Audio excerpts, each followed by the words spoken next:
محترم بھائیو دوستو بزرگوں، اس سے پہلے کہ خواہ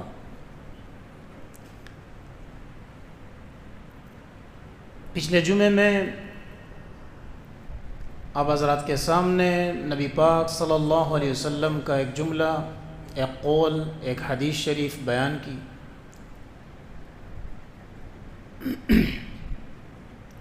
اور مجھے بڑی خوشی ہے کہ کافی حضرات نے اس چیز کو پسند فرمایا کہ آپ نے بیسک سے ایک چیز ہمیں سمجھائی ہے اور مزید کوشش یہ کرے کہ یہ چیز ہمیں ایک ہی دفعہ صحیح طرح سمجھائے۔ ہر سال میں بات نہیں کروں گا، اب میں آپ کو بتا دوں۔ کوئی پوچھے گا تو کہوں گا یوٹیوب میں جائیں۔ ایک مولوی صاحب تھے، اس کی لڑائی ہوئی، اس کی بیوی کی لڑائی ہوئی پڑوسن سے۔ اب وہ پڑوسن بہت گالیاں دیتی تھی۔ مولوی صاحب نے کہا کہ یہ روز گالیاں دیتی ہے، اس طرح کرو، اس دفعہ میرے حوالے کرو اس کو۔ اب جب اس کے حوالے کیا گیا تو مولوی صاحب نے کہا کہ دیکھو، گالی جو دینی ہے، جو گالی آپ دیں گے وہ میں نہیں دوں گا، اور جو میں دوں گا وہ آپ نہیں دے گی۔ اس نے کہا بالکل ٹھیک ہے۔ انہوں نے کہا مولوی صاحب پہلے آپ گالیاں دیں، چلو آپ نے کیا دینی ہے؟ زیادہ سے زیادہ کیا کہے گا؟ دلہ بغیرت، آج کل مولوی بہت کہتے ہیں۔ منبر رسول صلی اللہ علیہ وسلم جو ہے یہ گالیوں کے لیے نہیں ہے کہ آپ اس پر بیٹھ کر جو ہے وہ کوئی بھی نازیب الفاظ استعمال کریں۔ یہ ایک قدردان جگہ ہے، یہاں پہنچنے کے لیے پاپڑ بیلنے پڑتے ہیں، اور پہنچ کر اللہ یہ مقام دیتا ہے کہ اس کو سنبھالو۔ نہ اہل تشیع کے لیے جائز ہے کہ ممبر پر بیٹھ کے گالی، کیونکہ یہ حسین کا ممبر ہے، حسین گالیاں نہیں دیتے تھے۔ یہ حسین کا ممبر ہے تو حسین گالیاں نہیں دیتے تھے، اور ہم کہتے ہیں کہ یہ حضور کا ممبر ہے، ابوبکر، عمر، عثمان کا، علی کا ممبر ہے، تو انہوں نے بھی گالیاں نہیں دیے۔ تو یہ گالیوں کے لیے نہیں ہے کہ آپ اپنا غصہ گالیوں میں نکال لیں، اور گالیوں سے مراد ایسے نازیب الفاظ ہے بعض خطباء کے کہ انسان حیران رہ جائے کہ یار یہ خطیب ہے یا کوئی میراثی ہے۔ خطابت سب سے پہلا نام ہی ادب کا ہے، یہ میں بتا دوں۔ علم کا سب سے پہلا نام ہی ادب ہے۔ العلم کلہ ادب۔ جس خطیب کو، چاہے وہ اہل تشیع میں سے ہے، بریلوی میں سے، دیوبندی، جس میں سے بھی ہے، اس کو ممبر پر بیٹھ کر گالیوں کے سوا کچھ نہیں آتا، چاہے کسی بھی شخص کو۔ تو یہ کہاں کے الفاظ ہے کہ وہ فلانا نعوذ باللہ حرامی ہے، فلانا یہ ہے، اس طرح الفاظ ہے۔ اللہ معاف فرمائے۔ تو یہ ممبر اس چیز کے لیے نہیں ہے۔ تو مولوی صاحب نے کہا کہ گالیاں آپ دیں، انہوں نے کہا نہیں آپ۔ انہوں نے کہا مولوی دو گالی دے۔ اس نے کہا دنیا کی جتنی گالیاں میں نے بوری میں بند کر دی، وہ سارے آپ کے سر پہ پھینک دیے۔ اس عورت نے کہا اب میں گالی دوں؟ نے کہا، اس نے جیسی گالی دینی شروع کی، انہوں نے کہا چپ، یہ گالی میں نے بوری میں بند کر دی ہے، ٹھیک ہے نا؟ اب میں جو بتاؤں گا وہ بوری میں بند ہے بھائی۔ اس کے بعد آپ نے الطاف حسین کی طرح بوری میں بند ہے۔ بات ہم یہاں پر پہنچے تھے کہ حضرت خالد بن ولید رضی اللہ عنہ نے اور بریدہ رضی اللہ تعالیٰ عنہ نے، عمر بن اشعث یا شعث رضی اللہ تعالیٰ عنہ نے، ابو مالک یعنی ابو سعید خضری رضی اللہ تعالیٰ، سعد بن مالک، ابو سعید خضری رضی اللہ تعالیٰ عنہ نے یہ تمام چیزیں ذہن میں لائی کہ علی رضی اللہ عنہ جو فیصلے کرتے ہیں وہ ہماری سمجھ میں نہیں آ رہے، لہٰذا ہمیں حق ہے کہ ہم علی پر کیا کریں؟ اعتراض کریں۔ آ رہی سمجھ میں؟ ایک مولوی، ایک مفتی جو بھی کوئی فیصلہ کرے گا آپ کے سمجھ میں نہیں آئے گا، آپ کو اعتراض کا حق ہے۔ لیکن اب اس میں علی بھی آتے ہیں، عمر بھی آتے ہیں، ابو بکر بھی آتے ہیں، عثمان بھی آتے ہیں، یہ سارے اس میں آتے ہیں کہ وہ جو فیصلہ کریں گے وہ ہمیں سمجھ میں نہیں آئے گا تو ہم اٹھ کھڑے ہوں گے۔ جس طرح حضرت عمر رضی اللہ عنہ نے لمبی قمیص پہنی تھی تو کسی نے شخص بیچ مجلس میں اٹھ کر کہا کہ علی، آپ نے، حضرت عمر، اتنی بڑی قمیص آپ نے پہنی ہے جبکہ کپڑا اتنا ملا تھا کہ ہمیں کافی نہیں ہوا تھا، تو آپ تو اتنے لمبے قد کے ہیں، آپ کو کیسے کافی ہوا؟ حق ہے بولے وہ۔ وہی عمر ہے، وہ کہتے ہیں لوگوں اگر میرے اندر کوئی کجی ہے تو بتاؤ. ایک شخص کھڑے ہو کر کہتا ہے کہ عمر ہم کجی بتائیں گے نہیں، ہم آپ کو اپنی تلوار سے سیدھا کر دیں گے. آ رہی سمجھ میں؟ تو حق ہے کوئی اعتراض کرے، لیکن حق یہ ہے کہ اعتراض کرے، پروپیگنڈا نہ کرے. حق ہے کہ آپ امام صاحب کے خلاف اعتراض کریں، حق ہے آپ ان کے پاس جائیں، ہمیں اشکال ہے جائیں آپ، لیکن پروپیگنڈے کا حق نہیں ہے.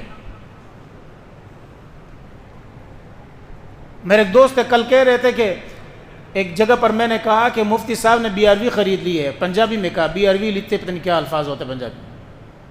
تو دوسرا توبہ استغفار کہتے رہا، تو آگے نے اس نے میسج کیا کہ یار یہ مجھے بتاؤ، مفتی اسماعیل تورو کا کہہ رہے تھے کوئی نے BRV لی ہے نا، تو کہتے ہیں کہ مجھے یہ بتاؤ کہ یہ مفتیوں کے لیے بیئر کب سے حلال ہو گیا ہے؟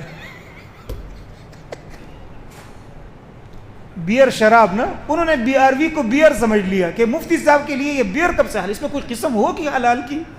میں نے کو دیکھو، لیکن چونکہ بندہ اچھا تھا تو انہوں نے ایک اچھی نسبت کی کہ ہو سکتا ہے کوئی اس میں قسم ہو، ورنہ دوسرا ہوتا تو وہ کہتا کہ ہاں مفتی صاحب تو ہیں ہی شرابی.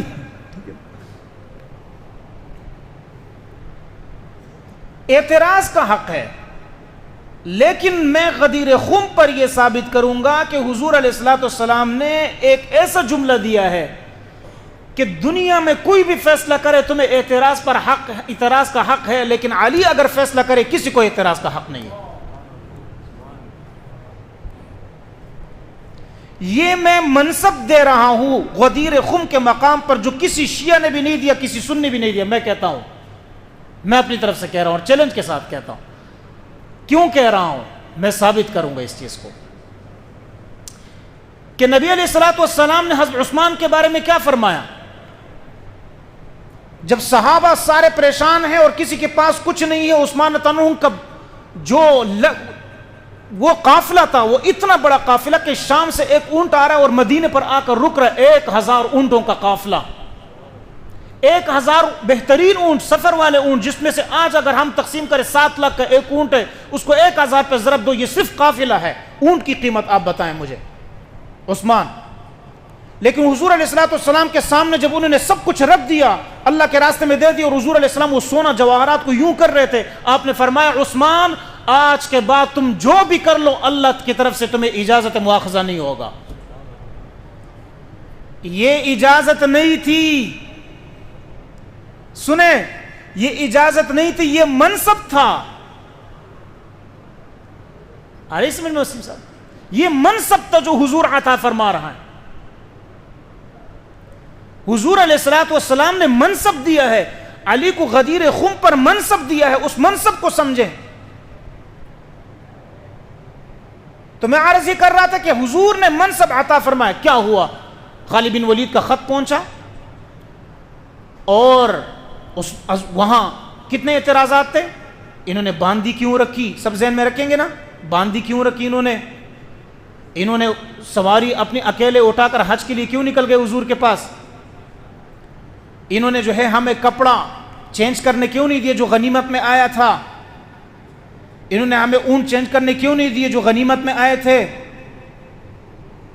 یہ سارے اعتراضات جمع ہو گئے حضور علیہ الصلوۃ والسلام کے پاس. ابھی اب جو ہے حضور علیہ الصلوۃ والسلام کے پاس شخص پہنچا. ابھی جیسے پہنچے تھے حضور علیہ الصلوۃ والسلام نے اندازہ لگایا، باب السدرہ پر حضور نے حضرت علی کو کہا کہ حج مکمل ہو گیا، آپ نکلیں یہاں سے اور واپس جائیں اور اپنے یمن کی طرف جائیں.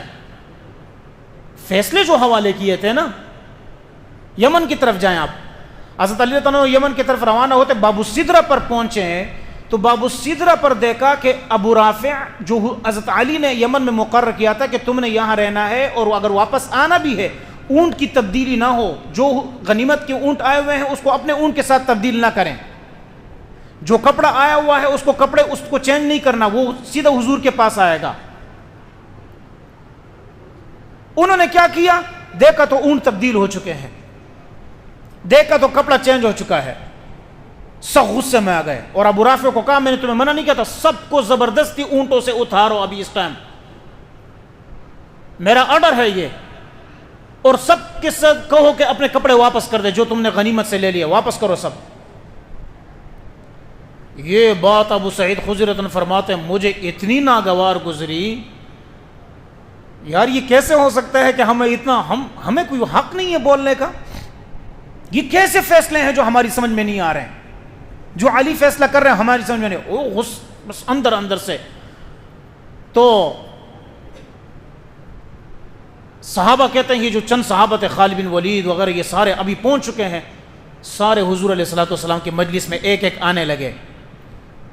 بریدہ رضی اللہ عنہ ہے، بریدہ فرماتے ہیں کہ میرے دل میں حضرت علی کی اتنی نفرت ہو گئی نا کہ میں تمہیں بتا نہیں سکتا۔ میں یہاں عرض کر دوں صحابہ کی آپس میں جو بھی چپکلشیں تھی وہ سیکنڈوں میں اللہ نے دور کر دے، ان کے دلوں کو صاف کیا ہے۔ اگر ان کے دلوں کو صاف کیا، تم اپنے دلوں کو کیوں بغض سے رکھتے ہو؟ صحابہ کی لڑائی ایسی لڑائی نہیں تھی۔ یہ میں اور آپ کو چیلنج ہے کہ اگر ہماری بیٹی پر کوئی بہتان لگائے، ہماری بہن پر کوئی بہتان لگائے کہ نعوذ باللہ اس نے منہ کالا کیا، معاف کریں گے؟ اس کا منہ نہ توڑ دیں گے؟ اس کی گردن نہ کاٹیں گے؟ قسم بخدا قلبے لیکو آری سن میں۔ لیکن کیا ہوا کہ حضرت عائشہ پر بہتان لگ رہا ہے، ابو بکر کچھ نہیں کہہ رہے ہیں۔ حضور علیہ الصلوۃ والسلام کون اس میں ملوث ہے؟ غلطی سے کون؟ غلطی سے صحابہ۔ کون سے صحابہ؟ مصطح بڑے صحابی۔ اور کون سے صحابہ؟ حسان بن ثابت جو حضور کے شاعر ہے، حضور کے نعت خواہ ہیں۔ لیکن جب اللہ نے آیت نازل فرمائی، ان کیا سورۃ انزلناها وفرضناها، سورۃ النور نازل فرمایا تو کیا خوبصورت، تو ہے خاتون جنت کی ماں عائشہ، ہے دنیا میں تجھ سا کہاں عائشہ، تیری تطہیر تقدیس کا خود گواہ ہے خالق دو جہاں عائشہ، سورہ نور میں جس کا ہے تذکرہ، ہے اسی نور کی کہکشاں عائشہ، آقا اور صدیق میں جتنا پیار تھا ہے اسی پیار کی داستاں عائشہ، رب آقا نے حجرہ نہیں چھوڑا آپ کا، رب نے بیچ دی جنت وہاں عائشہ، تیرے دہن کا چبایا ہوا پسند نبی نے سواک کیا، جہاں سے تیرے ہونٹ لگے وہاں سے میرے نبی نے پیا۔ نہیں کچھ بھی نہیں کہا حضور۔ اچھا بہتان لگائے، صرف ابو بکر صدیق نے یہ کہا میں مصطح کو آج کے بعد جو ہیلپ کرتا تھا وہ نہیں کروں گا۔ اللہ نے آیت نازل فرمائے نہیں، وَلَا يَأْتَلِ أُولُو الْفَضْلِ مِنْكُمْ وَالسَّعَةِ أَنْ يُؤْتُوا أُولِي الْقُرْبَى وَالْمَسَاكِينَ وَالْمُهَاجِرِينَ فِي سَبِيلِ اللَّهِ وَلْيَعْفُوا وَلْيَصْفَحُوا، وہ معاف بھی کرو اور اپنے دل کے صفحے سے ان کی باتیں بھی ختم کر دو۔ أَلَا تُحِبُّونَ أَنْ يَغْفِرَ اللَّهُ لَكُمْ، تمہیں یہ پسند نہیں ہے کہ اللہ تمہیں معاف کر دے؟ کیونکہ اللہ تو بڑا معاف کرنے والا، رحم کرنے والا، معاف کرو۔ ذاتیات پر بات آتی معاف کرو، چھوڑ دو، کوئی بات نہیں۔ شریعت پر بات آئے گی چھوڑ دو نہیں کسی کو۔ کیا کیا حضرت علی نے بات؟ بریدہ کہتے ہیں میرے دل میں نفرت تھی۔ حضور علیہ السلام کے مجلس میں گیا، میں نے کہا اللہ کے رسول یہ علی کو دیکھے نا، انہوں نے اپنے لیے باندھی رکھی ہوئی یہ ساری کہانی میں نے بیان کی۔ حضور علیہ السلام کا چہرہ متغیر ہو گیا۔ آپ نے فرمایا اے بریدہ کیا آپ کو علی برے لگتے ہیں؟ کیوں؟ جو حضرت بریدہ کہتے ہیں نا مجھے برے لگتے تھے، اللہ کے نبی نے ان کے دل کے الفاظ کو چھین کر ان کے سامنے رکھ دیا۔ برے لگتے ہیں آپ کو؟ کہ رسول بس مجھے اعتراض ہے۔ فرمایا اے بریدہ علی سے میں محبت کرتا ہوں، کیا تمہیں پسند نہیں ہے کہ جس سے میں محبت کروں اس سے تم محبت کرو؟ بریدہ کہتے ہیں خدا کی قسم نبی علیہ السلام کے یہ الفاظ سن کر میرا دل علی کے لیے ایسا صاف ہوا کہ گویا کہ میرے دل میں کوئی نفرت تھی بھی نہیں۔ کون آ گیا؟ دوسرے صحابی ابو سعید خدری آ گئے۔ ان کی شکایت کیا تھی؟ پہلے کی شکایت باندی کی تھی، ٹھیک ہے۔ دوسری کی شکایت اے اللہ کے رسول اس نے جو ہے نا وہ کچھ اونٹ انہوں نے رکھے ہیں اپنے لیے اور اونٹ ہمیں تبدیل کرنے نہیں دی اور خود اچھی سواری پر لے کر سیدھا آپ کی طرف آ گئے۔ حضور نے فرمایا اے ابو سعید خدری، سعد بن مالک اس کو کہتے ہیں، کیا علی نے جو لیا ہے نا یہ ابھی بھی تھوڑا لیا ہے، خدا کی قسم علی کا حق زیادہ بنتا تھا،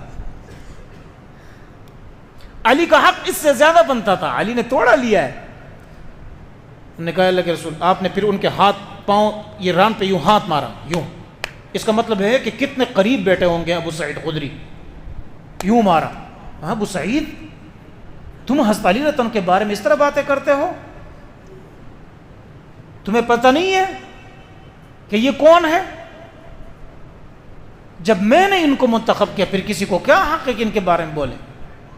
ابو سعید خدری کہتے ہیں خدا کی قسم میں نے کہا کہ کاش اس دن میں پیدا ہی نہیں ہوتا، یہ کیا کر دیا میں نے۔ اب ایک ایک کر کے آ رہے ہیں، پتہ تو نہیں چل رہا نا کہ کیا ہوا ہے۔ 4-5 بندے اور مجلس میں اٹھ گئے، اتنے میں ایک صحابی آئے۔ اچھا ایک اس میں شامل عمران بن حسین ہے۔ عمران بن حسین کو آپ جانتے ہوں گے، یہ وہ صحابی ہے جو بصرہ کے رہنے والے ہیں، اور اہل بصرہ کہتے ہیں کہ اللہ کی قسم عمران بن حسین بصرہ میں اس جیسا کوئی شخص پیدا ہی نہیں ہوا۔ دیکھو میں عرض کیا کر رہا ہوں، غلطی سے غلط فہمیاں ہو سکتی ہے، ان غلط فہمیوں کو دور کیا جائے، نفرتیں نہیں پھیلائی جائے۔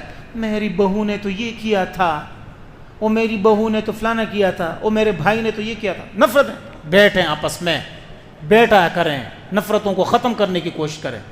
میرے بھائی نے تو یہ کیا تھا، میری فلان نہ بہو نے یہ کیا، ساس نہیں، نہ نفرت۔ حضور علیہ الصلوۃ والسلام کے پاس ابو سعید آتے ہیں خود ہی۔ عمران بن حسین صحابی اس میں شامل۔ عمران بن حسین وہ صحابی ہے کہ جن کو خون شروع ہوا تھا، آخری عمر میں ان کو خون شروع ہوا تھا، اور صحابہ کہتے ہیں کہ ان کی چارپائی میں ہم اتنی جگہ کاٹ رکھتے تھے تاکہ وہ خون نیچے ایک تشت تھا اس میں جمع ہوتا تھا، اتنا زیادہ ان کو خون بہتا تھا۔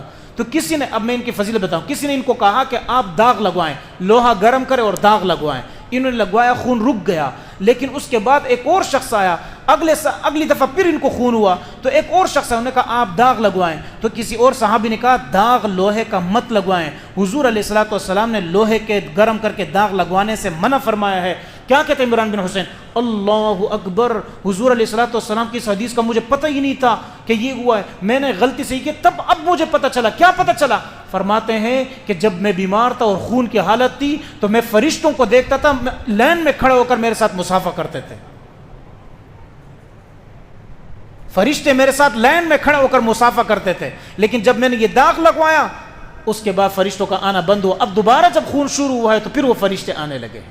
یہ عمران بن حسین اس میں شامل۔ ابو سعید خدری رضی اللہ عنہ کہتے ہیں کہ میں نے تو صرف یہ نہیں کیا تھا نا، میں نے تو اس طرح کیا تھا کہ عمر بن شعث کہتے ہیں کہ میں نے تو یہ کیا نا کہ راستے میں جو ملتا گیا میں بازاروں میں بتاتا گیا کہ علی نے یہ کیا، علی نے یہ کیا، جو راستے میں ملا میں نے بتایا کہ علی نے یہ کیا ہے، علی نے اس طرح فیصلے کیے ہیں، ہماری عقل میں نہیں آتے ہیں، یہ غلط کر رہا ہے۔ تو کہتے ہیں کہ جیسے میں حضور کی مجلس میں آیا نا، حضور علیہ الصلوۃ والسلام کا چہرہ میں نے دیکھا متغیر، اور آپ نے سوال سے پہلے مجھے کہہ دیا عمر کیا تم حضرت علی رضی اللہ عنہ کے بارے میں اس طرح برا بلا کہتے ہو، لوگوں کے ہاں مشہور کرتے ہو؟ اللہ کے رسول انہوں نے، نہیں عمر خاموش ہو جاؤ، کیا تمہیں یہ نہیں پتا کہ میں مومنوں کے جان سے زیادہ قریب و عزیز ہوں؟ کہاں؟ النبی اولیٰ بالمؤمنین من انفسہم، بالکل ہاں ہے۔ تو کیا تمہیں یہ نہیں پتا کہ جس سے میں محبت کروں اس سے تم محبت کرو گے، جو میرا محبوب ہوگا وہ تمہارا محبوب ہوگا؟ ہاں اللہ کے رسول ایسا ہے۔ آپ نے فرمایا پھر کیوں اس طرح سے؟ تو خبردار ایسا مت کرو۔ کیونکہ من کنت مولاہ، جن کا میں سردار ہوں، فہذا علی مولا، ان کا علی سردار ہے۔ جس سے میں محبت کرتا ہوں اس سے علی محبت کرتا ہے، جو وہ علی سے محبت کرے۔ اللہم والی موالہ، اے اللہ اس کو دوست بنا جو علی کو دوست بنائے، وعادی من عاداہ، اور اس کو دشمن بنا جو علی کو دشمن بنائے۔ صحابہ سارے کے سارے ایک دم سر نیچے کیا اور سب نے کہا بالکل، اور آپ نے حضرت علی کا ہاتھ یوں کھڑا بلند کر دیا۔ یہ کون سا مقام ہے؟ یہ مقام وہ ہے کہ حضور علیہ الصلوۃ والسلام نے جس مقام پر ان کا ہاتھ بلند کیا، یہ غدیر خم کا مقام ہے۔ یہاں مدینہ اور مکہ کے لوگ درمیان یہاں ٹھہرتے ہیں، یہ جنگل ہے، اور اس جنگل میں ایک خم ہے، ایک جو ہے پانی کا وہ کنواں ہے، اور یہاں حضور علیہ الصلوۃ والسلام نے جو ہے وہ یہ بات کی۔ آپ خود اندازہ لگائیں، صلح حدیبیہ اس میں حج جو ہے حجۃ الوداع میں یہ بات نہیں ہوئی ہے، یہ باقاعدہ سفر کے دوران صحابہ اور تتر بتر ہو گئے۔ کتنا مجمع تھا؟ 10,000 کا مجمع تھا ایک قول میں، 20,000 کا مجمع تھا ایک قول میں، زیادہ راجے اہل تشیع حضرات کے نزدیک بھی 10,000 کا مجمع تھا، اس سے زیادہ نہیں تھا۔ تو کیا سمجھ میں آ رہا ہے کہ 10,000 کے مجمع میں بہتر تھا کہ یا وہاں بہتر تھا کہ یہ اعلان کیا جاتا؟ میں اس بات پر پہنچا ہوں کہ علی رضی اللہ تعالیٰ عنہ نے جو فیصلے کیے تھے، آپ بیک گراؤنڈ چیک کریں، جو فیصلے کیے تھے وہ عقل تسلیم نہیں کر رہا تھا۔ اب آپ مجھے یہ بتائیں، خضر علیہ الصلوۃ والسلام اور موسیٰ علیہ الصلوۃ والسلام کی جب آپس میں ملاقات ہوئی ہے تو خضر نے کچھ کام کیے جو موسیٰ کو سمجھ میں نہیں آئے تھے۔ بچے کو قتل کیا، موسیٰ کو سمجھ میں نہیں آیا تھا علیہ السلام۔ دیوار کھڑی کر دی جو گرنے والی تھی، موسیٰ علیہ الصلوۃ والسلام کو سمجھ میں نہیں آیا۔ اللہ نے کیا فرمایا؟ لن تستطيع، خضر نے لن تستطيع علیہ صبرا، تمہیں صبر نہیں ہوگا۔ حضرت علی نے فیصلے کیے، صحابہ کو صبر نہیں ہوا۔ یہاں جب ہم یہ کہتے ہیں کہ حضرت خضر پیغمبر نہیں بلکہ کیا ہے، اللہ کے ولی ہے، قول راجح کون ہے؟ ولی ہے۔ اور ولی سمجھتے ہیں ولی کس کو کہتے ہیں؟ ولی وہ ہے جو ان رازوں کو پہچانے جسے عام بندہ نہیں پہچان پاتا۔ ولی وہ ہے جو ان رازوں کو پہچانے۔ تو جب یہ ساری سچویشن دیکھی کہ علی کے بارے میں مستقبل میں لوگ کچھ بھی کہہ سکتے ہیں، ان کے فیصلوں کے بارے میں کچھ بھی کہہ سکتے ہیں، اس لیے تو ہم یہ بھی کہتے ہیں حضرت علی اور حضرت معاویہ رضی اللہ عنہ کی جو جنگ ہوئی، حضرت معاویہ رضی اللہ عنہ کی اجتہادی غلطی تھی، علی حق پر تھے، علی حق پر تھے تمام اہل سنت والجماعت کے نزدیک۔ لیکن اس کا ہرگز یہ مطلب نہیں کہ حضرت معاویہ کی اجتہادی غلطی تھی۔ اجتہادی غلطی کو بھی سمجھنا ہو، یہ ساری اجتہادی غلطیاں ہیں جو صحابہ کے پس میں ہو رہی ہے۔ ہر ایک اجتہاد کر رہے کہ ان کو حق نہیں ہے غنیمت اس طرح تقسیم کرنے کا، یہ اجتہادی غلطی ہے، یہ نفرت کی غلطی نہیں ہے، اس کو سمجھنا ہوگا۔ تو جب یہ ساری سچویشن دیکھی کہ بھائی ان کے فیصلے عجیب سے ہیں، تو حضور علیہ الصلوۃ والسلام نے علی کا ہاتھ یوں بلند کیا اور ایک منصب عطا کیا۔ یہ خلافت کا منصب سے بڑا منصب ہے، اور وہ منصب یہ ہے کہ سنو، آج کے بعد تم یہ ذہن میں رکھنا کہ علی وہ ولی ہے کہ میں ان کو ولایت کا وہ مقام دیتا ہوں کہ آج کے بعد علی جو بھی فیصلہ کرے گا تمہاری سمجھ میں آئے یا نہیں، علی کے فیصلے کو ماننا ہوگا۔ اس سے بڑا کوئی منصب ہو سکتا ہے؟ جس طرح ابوبکر صدیق کو منصب ملا، عمر کو کیا منصب مل رہا ہے؟ جہاں سے تم گزرتے ہو شیطان وہاں سے نہیں گزرتا، اس لیے جہاں حضرت عمر کی بات آئے گی شیطان خود بخود پتلی گلی سے نکلے گا۔ عثمان کو حیا کا منصب ملا، ابوبکر صدیق کو صداقت کا منصب ملا، علی کو ولایت کا منصب ملا ہے۔ خدا کے بندو، اس ولایت کے منصب کو سمجھو، تم کس طرف لے کے جا رہے ہو؟ آ رہی سمجھ میں؟ یہ مسائل تھے، فیصلے کیے۔ میں ایک فیصلہ بتاتا ہوں، آپ بتائیں۔ علی تعالیٰ کے پاس ایک شخص آیا، کہا کہ ہمارے آپس میں اختلاف ہے۔ کیا اختلاف ہے؟ انہوں نے کہا کہ ہمیں آپس میں فیصلہ یہ کرنا ہے کہ ہمارے 17 اونٹ ہے اور اس کو تقسیم کرنا ہے۔ اب 17 اونٹ 3 بندوں میں تقسیم کرنا ہے، ایک کا حصہ آدھا ہے، ایک کا حصہ 9واں ہے، ایک کا حصہ جو ہے 7واں ہے۔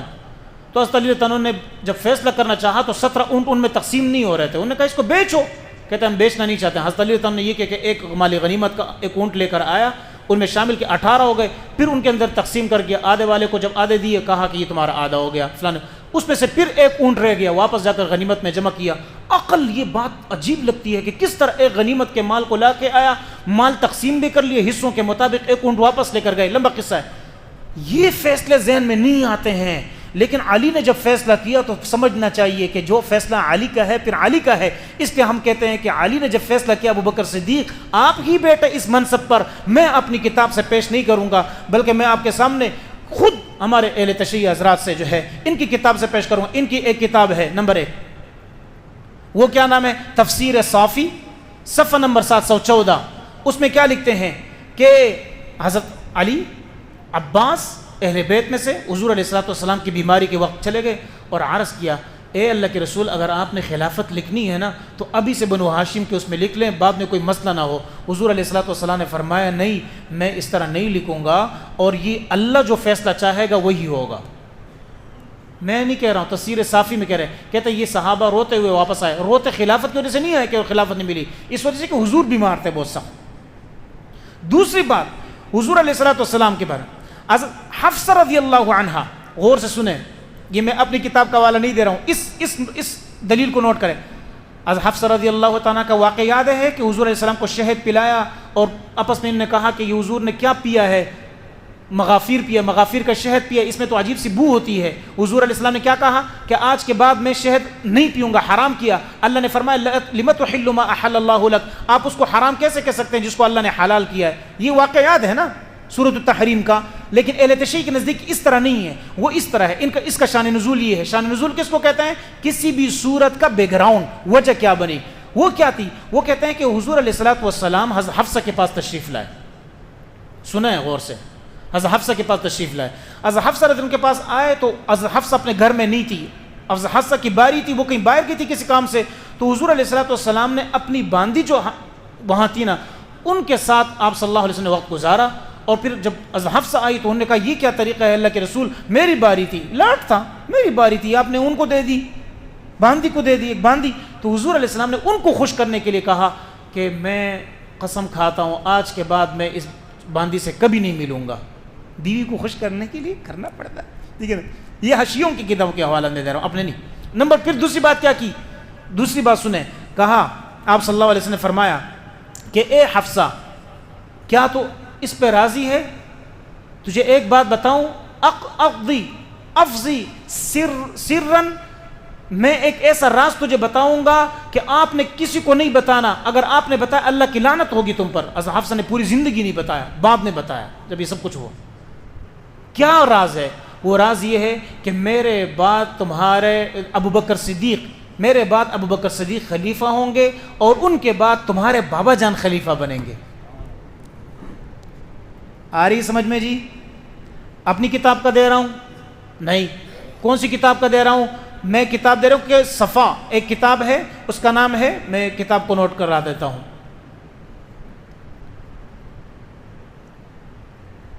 وفاء الصفا، یہ کتاب ہے اور یہ سب سے بہترین اہل تشیع حضرات کی کتاب ہے جس میں انہوں نے یہ نقل فرمایا اور کہتے ہیں کہ حضور علیہ الصلوۃ والسلام نے باقاعدہ اس روضۃ الصفا، کتاب کا نام ہے روضۃ الصفا، روضۃ الصفا میں یہ لکھا ہے کہ حضرت حفصہ کو کیا کہا حضور نے کہ تجھے ایک راز بتاتا ہوں، میرے بعد ابو بکر خلیفہ بنیں گے، اس کے بعد تیرے بابا جان بنیں گے۔ یہ خوش کرنے کے لیے تھا کہ آپ چلو ٹھیک ہے، اب آپ مجھے یہ بتائیں، ہم نے تو نہیں کہا، ہم تو یہ حوالہ نہیں دے رہے، اور میں خمینی کی کتاب سے تمہیں آپ کو حوالہ لے کر بتاتا ہوں کہ ان کی کتاب میں خود لکھا ہے، یہاں تک کہ میں آپ کو عبارت پیش کرتا ہوں فارسی کی عبارت پیش کر کے بتاتا ہوں کیا لکھتے ہیں۔ حوالہ نمبر 4 لکھ رہا ہوں۔ ابو بکر صدیق رضی اللہ عنہ کا انتقال کا وقت قریب ہے، آپ نے عمر کو بلایا اور چند صحابہ کو بلایا اور کہا کہ میں یہ خلافت عمر کو حوالے کرتا ہوں، تم لوگوں کا کیا خیال ہے؟ سنیں کیا خیال ہے؟ تو کیا کہا؟ یہ میں اپنی کتاب کا حوالہ نہیں دے رہا ہوں، روضۃ الصفا کا حوالہ دے رہا ہوں۔ تو حضرت ابن مسعود نے عثمان نے کہا ٹھیک ہے، عثمان کو بھی بلایا، عثمان نے کہا ٹھیک ہے حضرت عمر کو دے دیں، کوئی مسئلہ نہیں۔ ابن مسعود نے کہا کہ آپ ان کو کیوں دے رہے خلافت؟ آپ کو پتہ نہیں ہے کہ آپ ان کے اوپر ایسا بوجھ ڈال رہے کہ حضرت عمر تو بڑے غصے والے ہیں، وہ نہیں سنبھال سکیں گے یہ خلافت کو۔ تو حضرت ابو بکر صدیق نے کہا اے ابن مسعود فکر مت کرو، حضرت عمر سخت ہیں مجھے معلوم ہے، لیکن اللہ جب خلافت ان کے اوپر آئے گی اللہ ان کو نرم کر دیں گے، اللہ ان کو نرم کر دیں گے۔ پھر کیا کہا؟ اتنے میں حضرت عثمان فرماتے ہیں کہ حضرت علی، یہ روضۃ الصفا والے کہتے ہیں کہ حضرت ابو بکر صدیق پہ غشی طاری ہو گئی، بے ہوش سے ہو گئے۔ تو حضرت عثمان تعالیٰ کو چونکہ بتایا تھا کہ عمر، تو حضرت عثمان نے فوراً ان کی تحریر میں حضرت عمر کا نام لکھا کہ وہ خلیفہ ہے، تاکہ کہیں ان کو کچھ ہو جائے تو بعد میں مسئلہ نہ ہو۔ غور سے سنیں، جب فوراً لکھا تو دوبارہ جب ٹھیک ہو گئے نا تو کیا کہا حضرت ابو بکر صدیق نے کہا نام خود، یہ میں کتاب کا حوالہ دے رہا ہوں اور اس کے فارغ، نام خود را میں نویسی مذائقہ نبود، اگر تم اپنا نام لکھتے نا عثمان چپکے سے تو کوئی مسئلہ نہیں تھا، تم خلیفہ ہو جاؤ۔ نام خود را نویسی مذائقہ نبود، اگر آپ اپنا نام لکھ لیتے کوئی مسئلہ نہیں تھا، آپ خلیفہ بن جائیں۔ تو حضرت علی نے کیا کہا؟ علی فرمود ماں بغیر عمر راضی نمی شویم، میں عمر کے بغیر راضی نہیں ہوں گا۔ کیا محبت ان میں عمر کے بغیر راضی نہیں ہوں گا۔ ابو بکر دربار خدا دعائے بر علی فرمود، حضرت ابو بکر رضی اللہ عنہ نے حضرت علی کے لیے دعا کی ان کے اس جملے پر۔ پھر کہا اے خلیفہ رسول خدا، اے خدا کے رسول کے خلیفہ، ہچ کسرا بغیر عمر اطاعت نمی کنم، میں از عمر کے بغیر کسی کو بھی خلیفہ نہیں مانتا، میں اس کی اطاعت نہیں کروں گا آپ کے بعد۔ اے خلیفہ رسول خدا کیوں کہا؟ غدیر